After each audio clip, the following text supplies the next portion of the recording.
At dawn, on May 26, 1934, the gleaming locomotive inched forward. With newsmen, railroad officials, and a curious crowd looking on, the Streamline train left Denver's Union Station behind to attempt a record-breaking non-stop run to Chicago.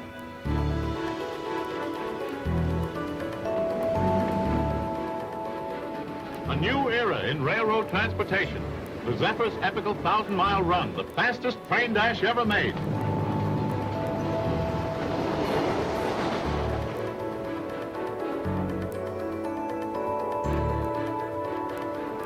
All along the route, people by the thousands stood near the tracks to catch a glimpse of the Streamliner.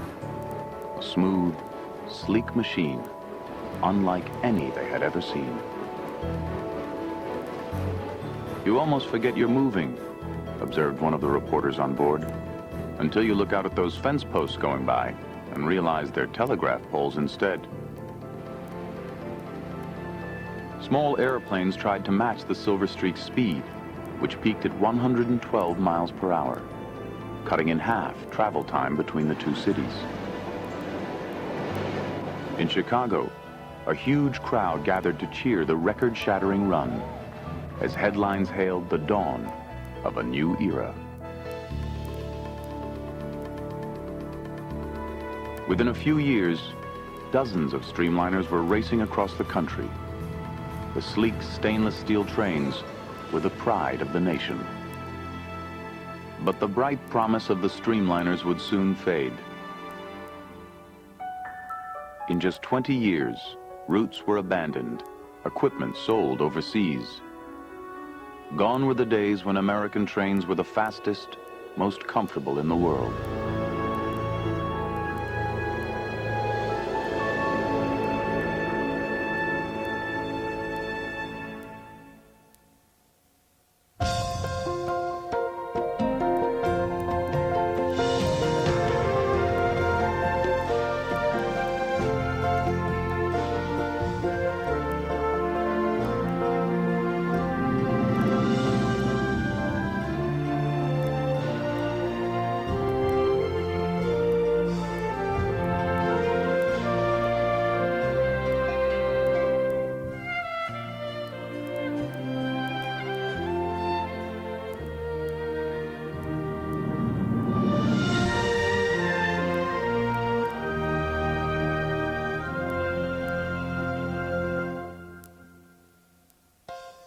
American Experience is made possible by the Alfred P. Sloan Foundation to enhance public understanding of the role of technology.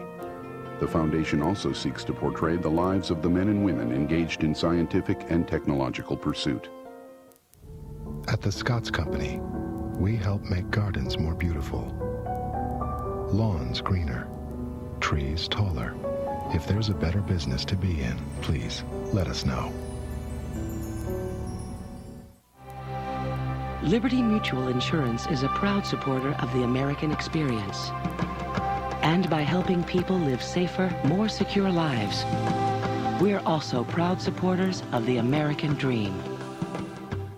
And by the Corporation for Public Broadcasting and contributions to your PBS station from viewers like you. Thank you.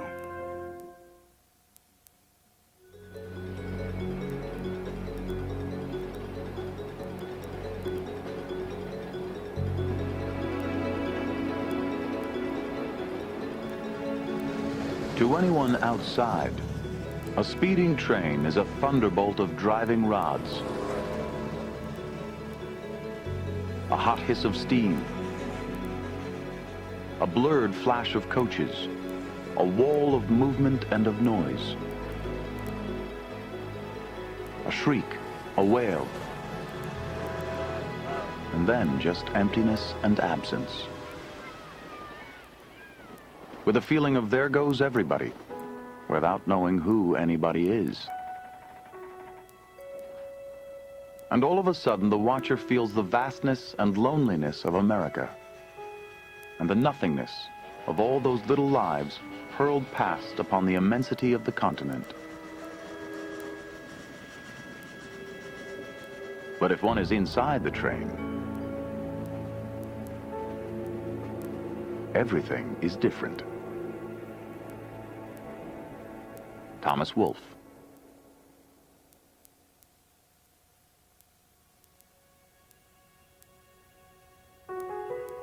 For almost a century, American life had been shaped by the railroads. Iron tracks stretching farther and farther across the vast continent, from the industrial centers in the east to the distant territories of the west.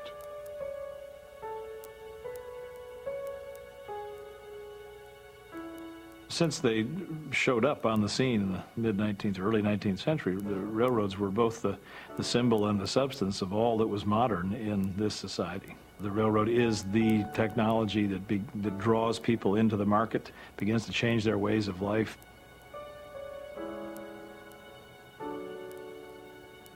But by the 1920s, the once dominant railroads faced a threat.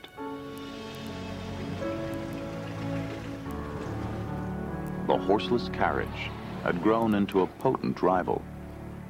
In just a few years, a stream of cars and trucks was sweeping along an ever-expanding network of roads. The swiftness and the completeness of that change to the automobile is just unbelievable. It goes from something like 3.5 million registrations in 1918 or 19 to 29 million by 1929.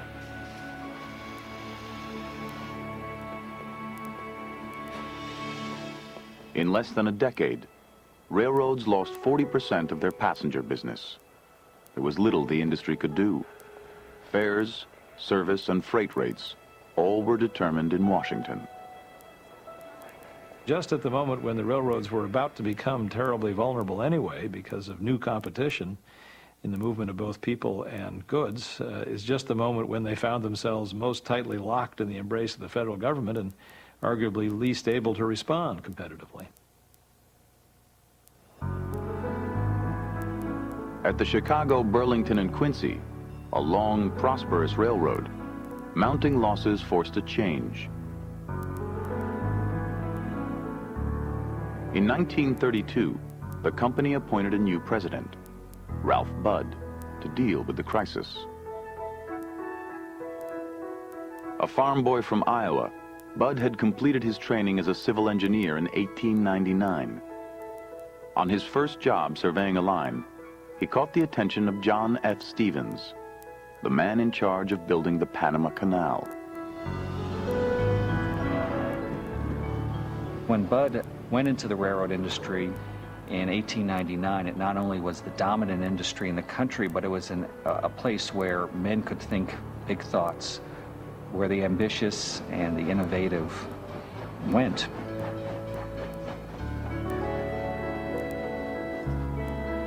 I was determined to get as much construction experience as I could, Budd recalled. The Panama Canal was the great construction job in the world. There was nothing like it. There was nothing like it in the world. You know, I didn't really think about it until I went back and looked at the dates and started looking at when he was born, and he was younger than 30 when he was in charge of realigning the railroads in Panama when they were building the canal. In 1909, after 3 years in Panama, Ralph Budd headed back north to help survey a new line for the legendary railroad tycoon James J. Hill. I remember Grandpa telling about the survey work that he did in Oregon right after he left the Panama Canal, and he loved the outdoors. He just loved to ride horseback and camp, and it was all part of his life's career as an engineer. I'm an engineer, and I recognize very well what the goals were, which is to find a gradual slope and one without curves. These are the two things that make a good railroad. 70-year-old Hill showed up to take a look at the work. I met Mr. Hill when I was on the Oregon trunk, Budd remembered. He was crisp. He was questioning everybody about everything concerning the railroad and country and everything else.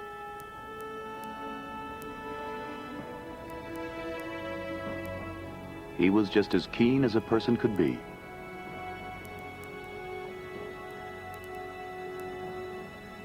That winter, an avalanche buried one of Hill's trains. 87 passengers were killed by the crash.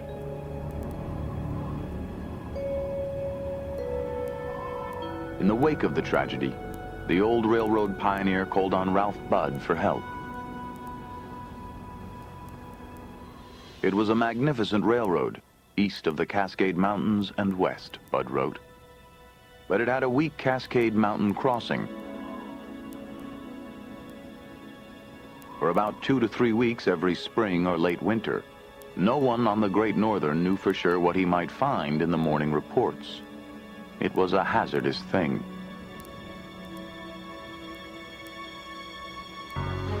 Budd came up with an ambitious solution, an 8-mile tunnel, the longest in America, to lower the crossing and bypass the dangerous switchbacks. It took 36 months of round-the-clock labor before the Great Northern could celebrate the new Cascade crossing.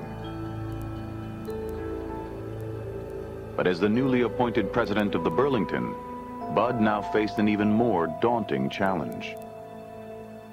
Well, for Ralph Budd or anyone else who's becoming president of a railroad in 1932, he couldn't have found a worse time. The Depression is at its absolute depths. It was an economic catastrophe on a scale that this country had never seen before, and God willing will never see again. 1 out of every 4 willing workers unemployed by 1933, 25% unemployment rate, something today we would find just incomprehensible. In 3 years, railroads laid off 1 million employees, more than 40% of their workforce. In 1932, the Burlington lost 1/4 of its freight load and more than 1/3 of its passengers. Budd had to find a way to boost his failing passenger business. In the passenger field, you really have only one of 2 options if you're a railroad president. You can cut your losses to the extent that you starve the service, or you can try to find some new and exciting way to attract people to the railroads. Budd's interest was caught by an odd-looking vehicle nicknamed the Green Goose. The Goose, an experimental lightweight rail car, was the concept of an automobile manufacturer from Philadelphia, Edward Budd. And in a way, it seemed like fate really meant for the 2 Budds, who had never met and did not even know that they were distantly related, to come together. With his automobile business in trouble, Edward Budd, too, had been searching for new ideas. A depression is a period in which you have time to think, he liked to say, and his thinking had led him from cars to the Green Goose. He was, on one level, a Horatio Alger figure, going from a laborer in a big foundry in Philadelphia to the head of the largest manufacturing company in Philadelphia. But it was his constant inventiveness, and particularly his interest in moving structures. He was really the master of moving structures. For 20 years, Edward Budd had pioneered the use of steel in wheels and car bodies, using crash tests to impress a skeptical industry. His company had invented an ingenious process to weld stainless steel, a new metal of remarkable strength and durability. He was so interested in stainless steel and what could be done with it, and I think made a conscious effort to see how far the characteristics of stainless steel could be extended and used. He was proud of the fact that they could fashion so many things from this metal, which was both strong and light. Burlington President Ralph Budd immediately saw the promise of lightweight construction. Using a car that weighs less but carries as much load, he argued, saves work just as surely as shortening a line or lowering a mountain summit.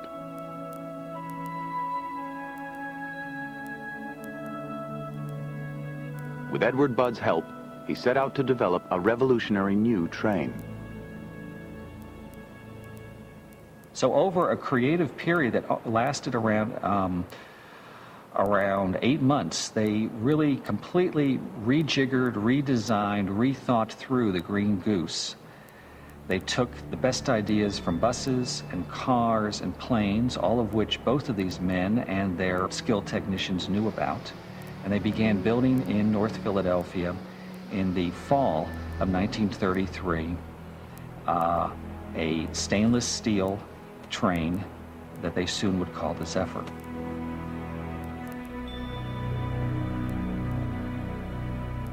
At the same time, the Union Pacific, Burlington's longtime rival, started to build a similar train.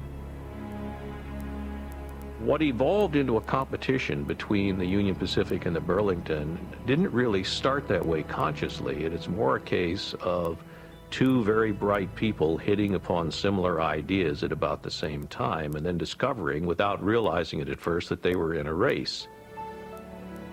3 key ideas shaped the design of the new trains. Both railroads used streamlining, based on wind tunnel tests, to maximize high-speed performance. Both chose lightweight construction to improve speed and efficiency.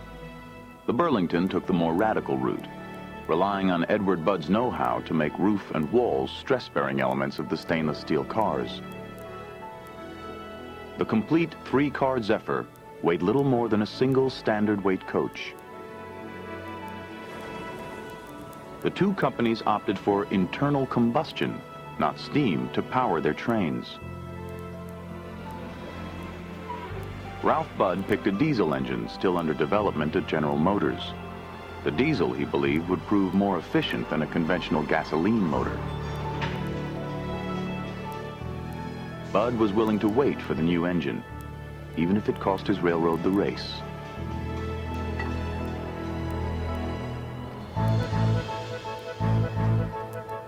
In the winter of 1934, Union Pacific unveiled its gasoline-powered train.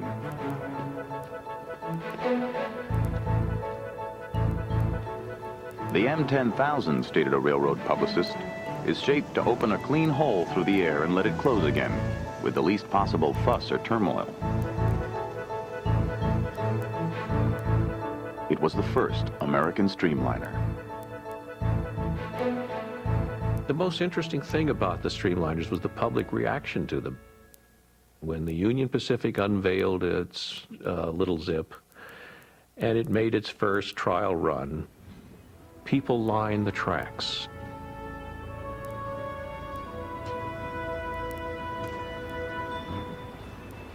And when it went on public display in several cities, thousands of people lined up to see.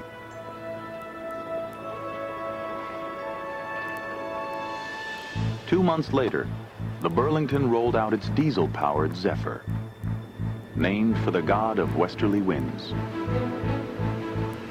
When the Burlington unveiled its train and it made its maiden run, thousands of people lined the tracks to see it. And after it began to run and it went on tour, the same thing happened. Lines of people formed in the station just to come and see this new wonder.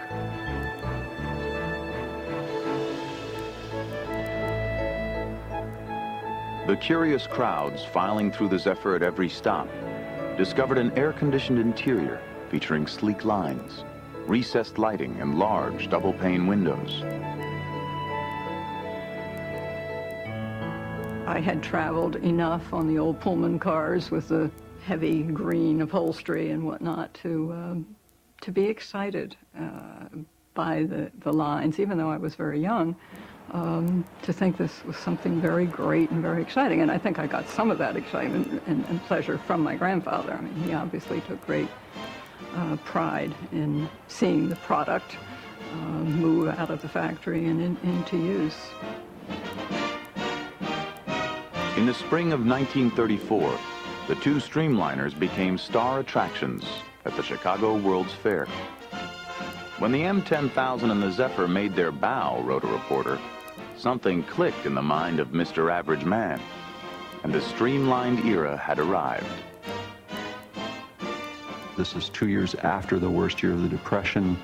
Recovery's not really underway, but there are signs. Roosevelt's come in, the New Deal's gotten underway. People have a sense that perhaps things are going to get better. And then here are these flashy, fast, non-smoke belching, sleek things that suggest flight, that suggest a new age, that suggest that things are going to be materially different.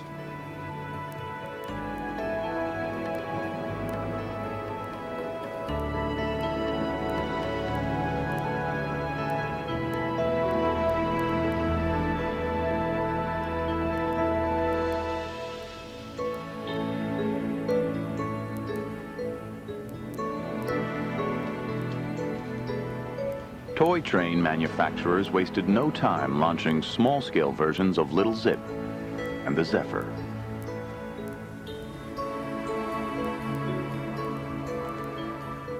Any man with pretensions to normality knows a lot about toy trains, declared the Lionel Train catalog in 1935. The essence of toy railroading is contained in the nostalgia in his heart. Apparently, the toy train is irresistible. And the moral for economists is clear. There is no depression if your heart is set on owning and landscaping a railroad.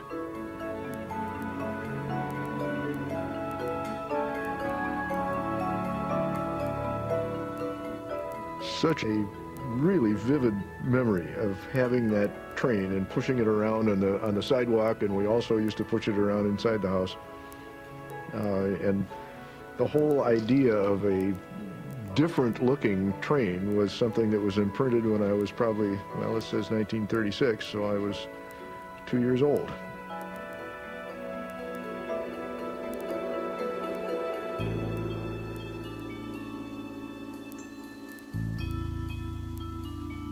From the moment they entered service, Streamliners were a success.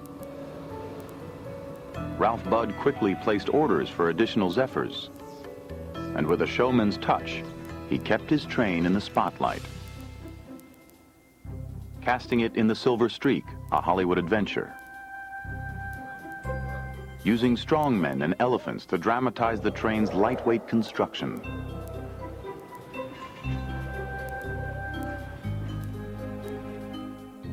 and launching new service between Chicago and Minneapolis-St. Paul, with 2 trains full of twins.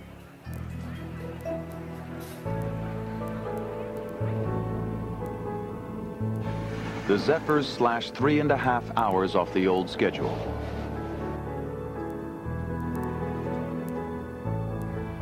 On most runs, the speedy trains were filled to capacity.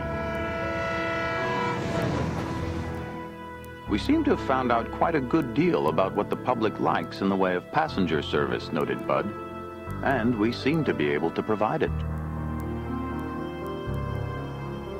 The Streamliners provided coaches with double reclining seats, stylish lounges, and elaborate menus. Roast prime rib, milk-fed chicken, broiled prime steak with mushroom sauce, vegetable dinner with poached eggs, new potatoes and cream, fresh asparagus, pies, cheese, and coffee. And I think it was 8 settings. Each one had their own waiter. And they had 4 cooks. They had the chef cook, second cook, third cook, and the 4th cook was the dishwasher. All he did was wash dishes. But the food was, everything was prepared. Now, Thanksgiving, if we were out on the road, turkeys were baked. Sliced your turkey dinner, you had fresh turkey.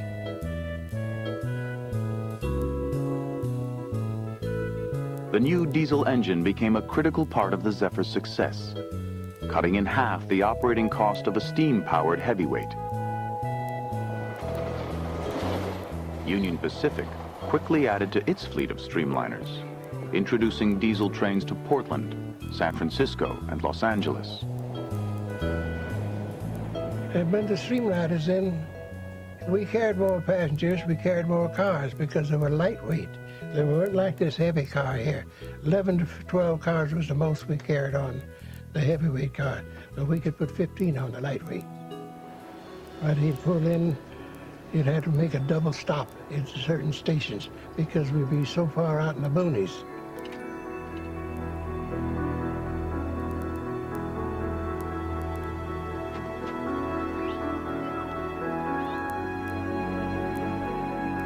To keep up with the new craze, many railroads gave their older trains a facelift. The New York Central and Pennsylvania railroads hired prominent designers to apply streamlined curves to their steam locomotives to create a sleek, modern look for their most elegant trains, the 20th Century and the Broadway Limited.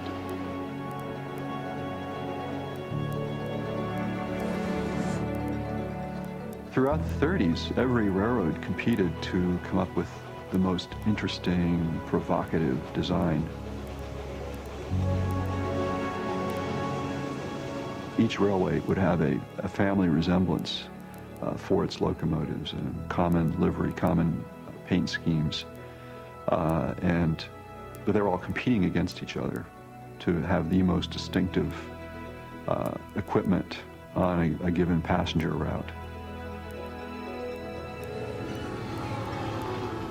My car was a buffet lounge. I didn't have no beds in it. I had a lounge, a buffet, then I had the secretary next to me, I had the barber, and then the stenographer. Each of them had their private rooms. And the men would come and sit in the lounge, and the barber would tell me, he says, Smunk, will you call for Mr. Jones? I said, Mr. Jones, the barber is awaiting you.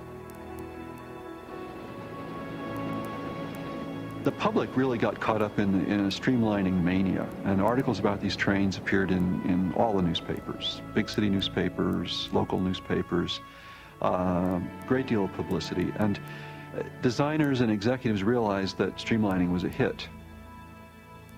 Egmont Ahrens, a prominent New York designer, sent a telegram to President Franklin Roosevelt, alerting him to the streamlining revolution. Arriving Washington Sunday with a lantern slide talk called Streamlining for Recovery, showing streamlined airplanes, zeppelins, ocean liners, trains, as well as streamlined trees, flowers, whales, diving girls, houses, women's fashions. Stop. Streamlining has captured American imagination to mean modern, efficient, well-organized, sweet, clean, and beautiful. Stop. You would love it. Stop. They probably almost had a sense of being called, that a vocation or a mission, that the nation and the economic system needed to be transformed. The Depression itself was simply the last gasp of the old industrial system that the Industrial Revolution had created. And I think that they felt that these were extraordinary times. They were revolutionary times. Streamlining is a word of great liberation, declared Egmont Ahrens. It expresses the wishes and hopes of people in all walks of life, whose will and energy has been chained down by the circumstances of the Depression.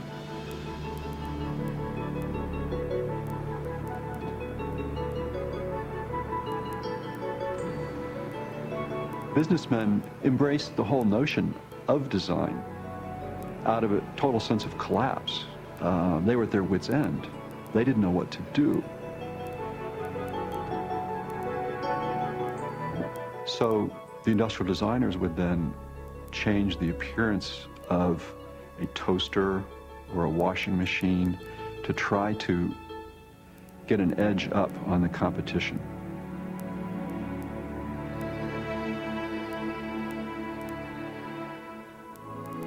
Art is the science of eye appeal, stated William B. Stout, the designer of the M10,000. If one builds into a commercial product an appeal to the eye, he establishes the first point of salesmanship, which is impression. We had what was an old-fashioned and kind of clumsy-looking toaster where you put one piece in one side and closed it up, and one piece in the other side and closed it up, and then next we had this very sleek-looking toaster.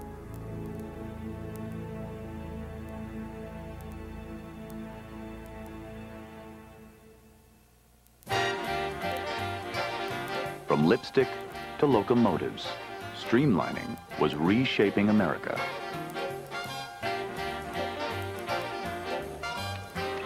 By the late 30s, the 10 fastest trains in the world were all American Streamliners. Nearly 100 Streamliners crisscrossed the country with remarkable success. Since the launch of Little Zip and Zephyr, the number of passengers had grown by more than a third.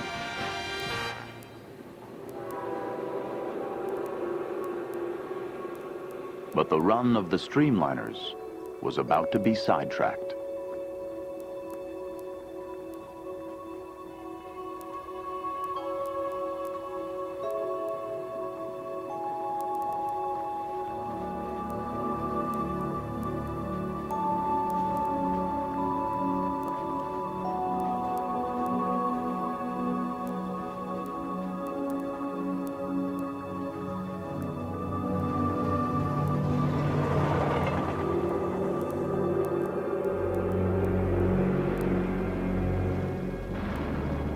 Soon after the German invasion of Poland, Ralph Budd was called to the White House.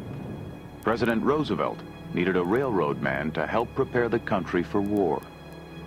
All of a sudden, he was making many trips to Washington, and he was very, very obviously in thought a lot of the time.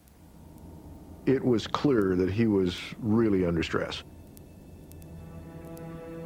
For 2 years, Budd juggled the demands of the Burlington with his advising role in Washington. Factories from coast to coast began retooling for war.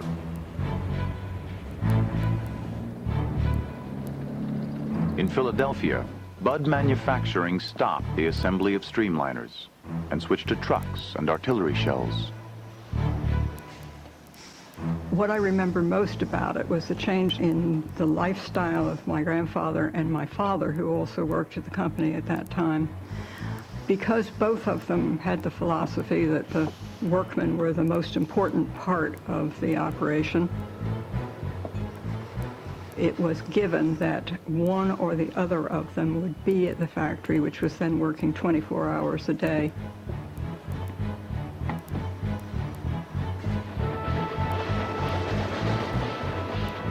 When gasoline and rubber shortages stalled transport by truck and by car, the railroads were ready to pick up the slack. War is about moving the maximum amount of stuff with the minimum amount of effort. And no frills.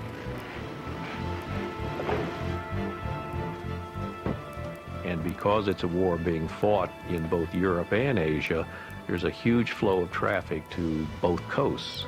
And that means the train system is working constantly. Everything's working, but the train system is working constantly. More than 90% of military freight and 98% of servicemen move by train. Railroading was hard during that particular time because we were hauling what they call troop trains. You'd pick up a bunch of soldiers in Los Angeles to take into Van Dorn, Mississippi, and you got them pull them soldiers all the way. You leave Los Angeles today, the 21st of August, you may not get back until the 15th of September, because when you get to Van Dorn, they're going to send you somewhere up north. Or they may send you to Fort Lewis, Washington. Well, you say, when I get to Fort Lewis, Washington, I'm headed home. They may send you down to San Antonio, Texas, with a bunch of soldiers. You're supposed to have your white coat on. It got so hot, the cars were non-air conditioned, everything. You come down to your shirt and take your tie off. And that was the pits. That was what I meant by the pits as far as servicemen are concerned. I have nothing against them. A lot of them I waited on never came back.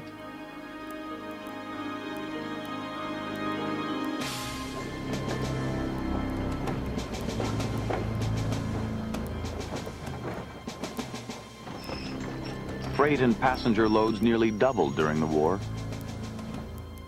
The effort to keep the trains moving was taking a toll. We worked day and night, remembered a Boilermaker. Every engine we had was junk. War freight sitting in the yards, telegrams coming in continually. Send that locomotive over, we've got to have it. The boys need it.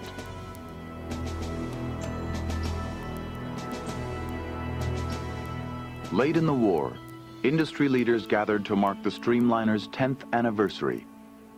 Little Zip had been scrapped for the war effort. But the original Zephyr, with more than 1 million miles under its wheels, showed up for the celebration. Ralph and Edward Budd were guests of honor.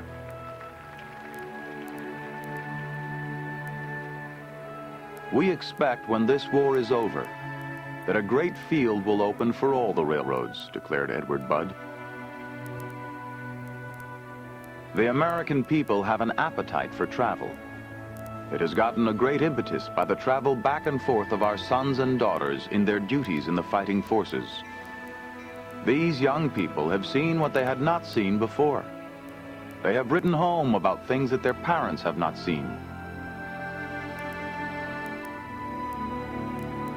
After the war, we are all going to want to go places.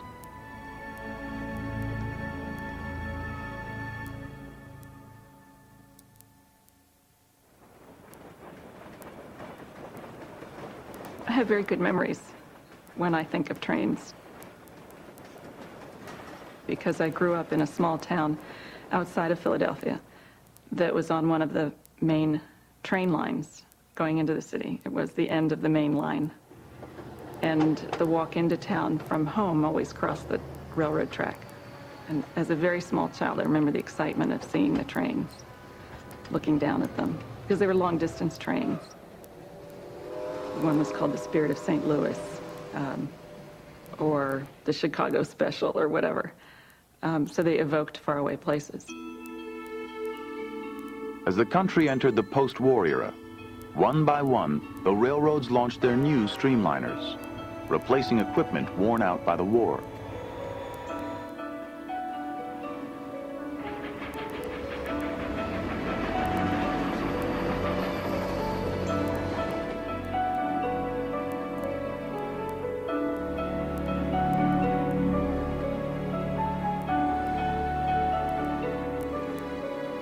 General Motors Vistadome cars became the Streamliners' latest attraction, providing spectacular rooftop views from a glass-enclosed perch high above the tracks.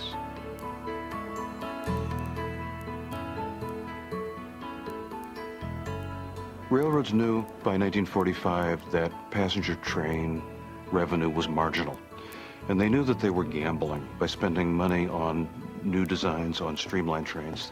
They were taking an enormous gamble. Ralph Budd urged Washington to loosen its grip on the industry. Railroads should be encouraged to become general transportation agencies, he declared, offering to the public whatever the public might desire in a free and open field.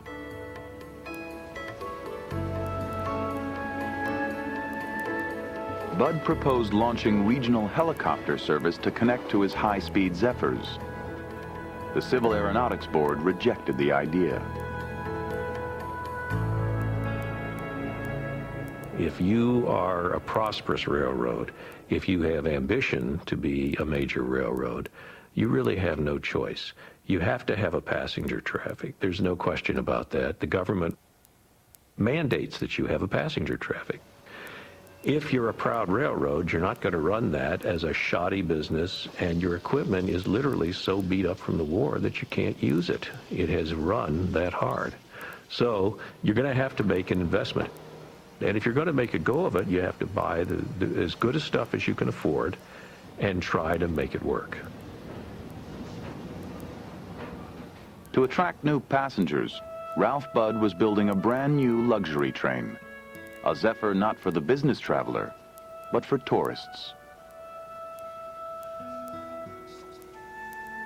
All of the features that were designed into the California Zephyr had the tourist in mind, the adventurer who wanted a rail experience rather than business travel.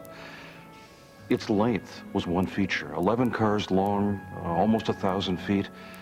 It was designed to be long enough to roam, literally, to give people room to stretch, room to discover. In the spring of 1949, just months before his retirement, Ralph Budd launched the last and the best of his Zephyrs.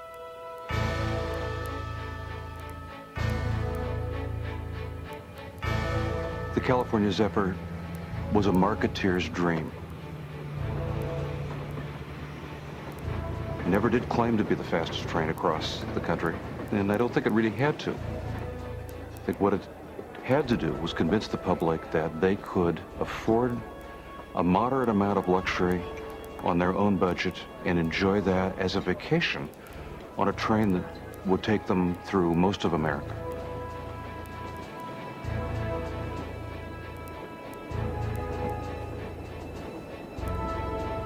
To operate his new train from Chicago to the West Coast, Budd secured the help of two other railroads, the Denver and Rio Grande and the Western Pacific. Their tracks marked a spectacular route across the Colorado Rockies and through Feather River Canyon, deep in the Sierra Nevada mountains.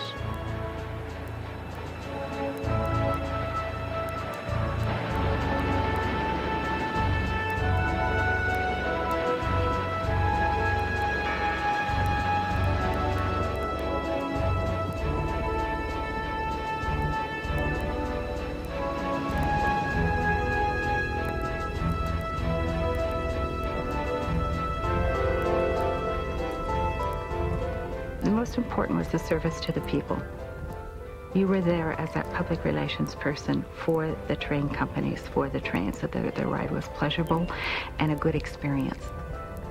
If someone on the train needed something at some of the stops, we would go off and get it for them. It might have been a newspaper or a candy bar or something of that nature. The Vista Domes added a lot to your journey, even to those that had to work on it, because we were able to, from time to time, observe our train from up there. Many times when the passengers all retired for the evening, I often would, working as the rear brakeman, ride in the rear dome, and I could see my whole train, and in an evening like that, the desert's beautiful across Nevada.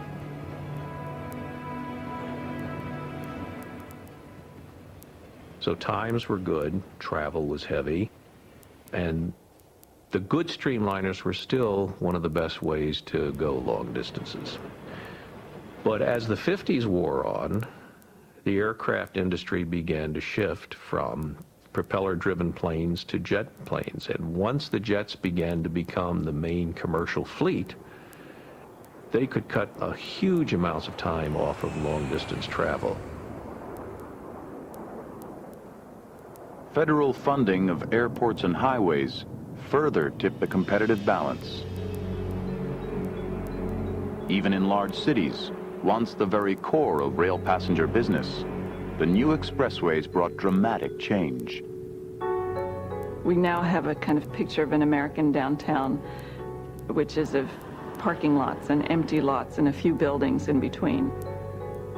Those cities, when you look at their photographs of them in the late 40s, still in the early 50s, are incredibly energized places. Downtown Los Angeles, 1950. The streets were crowded with people. There were trolleys, pedestrians, very few cars. Clearly places of great energy and activity. They came apart one building at a time and one move at a time. More cars coming in, more parking needed. The railroad being bought out, less and less rail service. People moving out of the city. In the past, American cities had grown alongside the tracks of trains and trolleys. The new suburbs were built to a different scale. But it really wasn't until after World War II that we began to build in a different dimension. And we began to build for the measure of the car.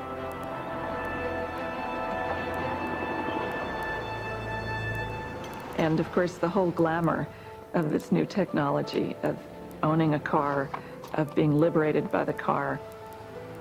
You know, we still advertise the car as if we were driving it every day through a redwood forest. By 1960, American railroads once again were in a state of crisis. While streamliner technology was revolutionizing high-speed trains in Europe and Japan, American railroads were on the brink of collapse. Government regulation, soaring labor costs, and losses on most passenger routes threatened to ruin the industry. The railroads are in what seems to be an eternally losing proposition of having to run certain parts of their business at a loss, whether they want to or not. The old rules are still in effect. You can't abandon mileage unless the ICC says so, and that's a long, torturous process. By 1966, the Western Pacific was losing $1 million a year on the California Zephyr. And they would show up yearly in court in front of the ICC, hat in hand, begging to be let out of the train, begging to discontinue the California Zephyr, at the same time refusing to lower the service standards on the train, and having the Interstate Commerce Commission tell them that the high level of service standards was the very reason that the government would not let them discontinue the train. Train travel could be aggravating. It was certainly nothing that one wants to romanticize in that sense. But it was literally an experience that enabled you to see the country, for one thing. To go from, say, Chicago to Los Angeles is to see a large part of the United States. To take that trip by air, you could do it in a few hours, but you've seen nothing, you've learned nothing, and you literally don't know where you are. I think Americans have always watched time as one of the basic dimensions of their life. The railroads were no different, but I think when travel remained on land, when trains were the way we got around, once you got on the train, especially long trains, trains that crossed the country, time suspended itself.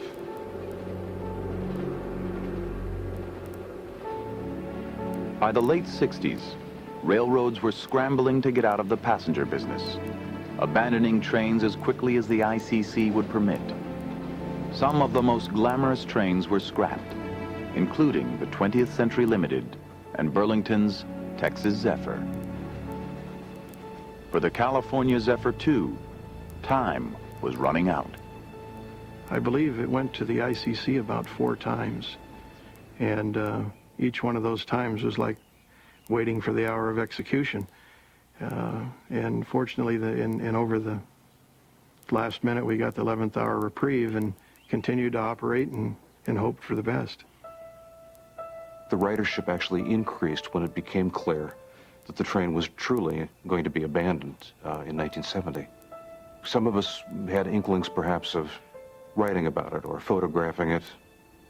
But for all of us, I think, in those last 6 months, I think what motivated us was the sense of loss. This was after the announcement had come that the train was going to be discontinued. And I think probably one of the most foreboding shots I got on that trip was a fisheye lens view of the train leaving Oroville right at dusk. And at that point, I started making some plans to ride the train, although it was, very early 1970 before I actually physically got around to actually going on the train.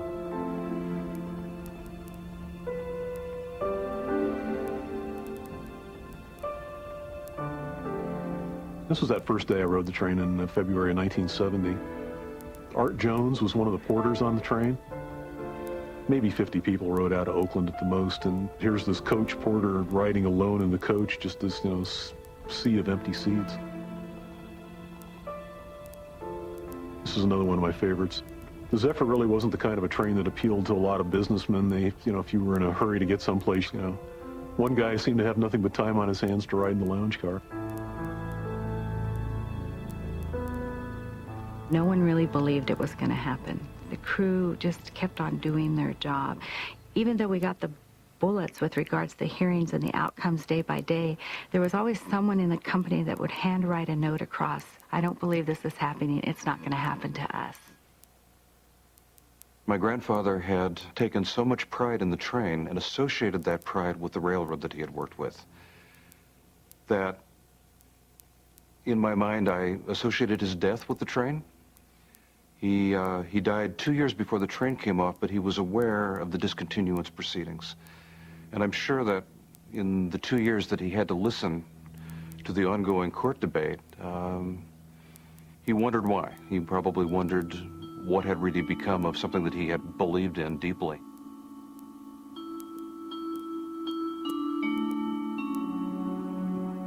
When we got into Stockton on the last eastbound trip, there were a few protesters there, and there was a father and a mother and their infant daughter. You know, she's got a sign that says, "Is progress our most important product?" And, you know, the father's got the sign that just really struck a nerve with me. It was, "Hey, Dad, what's a passenger train?" It was a very emotional last run. I rode from Oakland to Sacramento and then came back. A lot of people that we had met along the way, passengers that we had met that traveled on a regular basis on the train. There obviously was a lot of press. It was a very sad, emotional time. It was a time where people just were part of a big family that felt like almost like a funeral. We got into Oakland, just made the stop at the passenger station, and we had about 1 mile left to go down to Middle Harbor Road, which was the coach yard. Fireman pulled out some cigars and passed them out, and so we lit up our cigars and rode the last mile in the cab of the engine. And I just thought that was just a really good portrait of Gordon, just, you know, just your classic engineer hanging onto the whistle cord and was doing his last mile on a passenger train.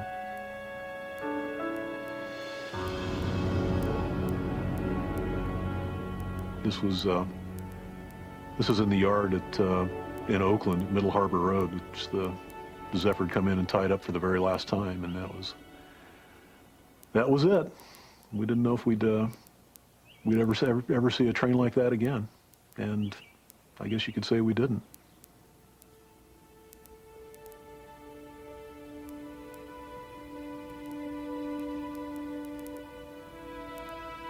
The irony was, of course, that the same year that the California Zephyr actually vanished, Amtrak would be born. So that in reality, we had continuity. We actually never lost it. But I think the thing that we lost was the thing that we were losing all along. It was the fact that most Americans weren't traveling by train, that we were really well beyond the point of committing to airplanes and a faster pace of life. And it gave us a chance to perhaps mourn a lifestyle or a connection that we knew we had lost anyway.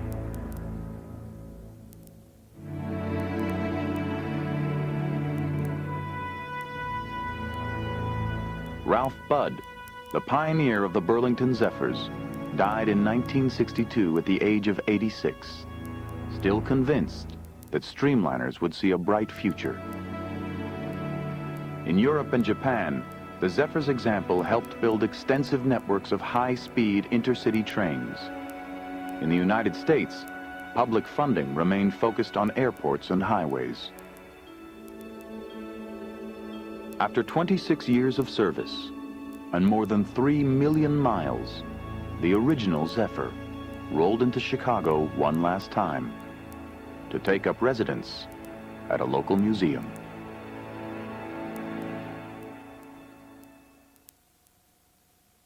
There's more about Streamliners on the web. Explore the science behind the train's stainless steel exteriors and go behind the scenes with the film's cinematographer. All this and more at American Experience Online. He was the leader of the largest black movement in history. Garvey's message was revolutionary because it told black people that they had to unite. Adored, reviled, and betrayed. Marcus Garvey, Look for Me in the Whirlwind. Next time on American Experience.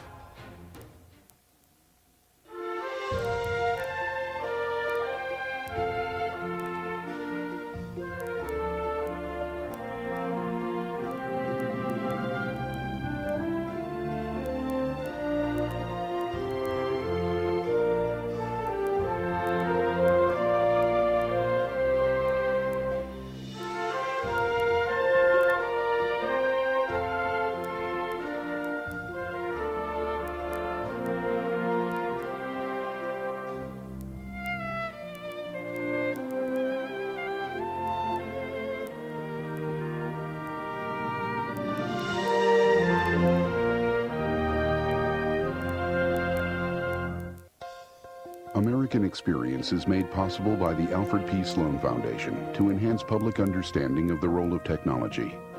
The foundation also seeks to portray the lives of the men and women engaged in scientific and technological pursuit.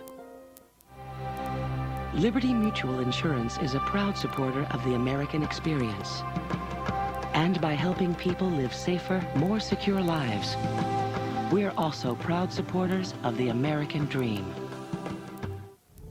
At the Scott's Company, we help make gardens more beautiful, lawns greener, trees taller. If there's a better business to be in, please let us know.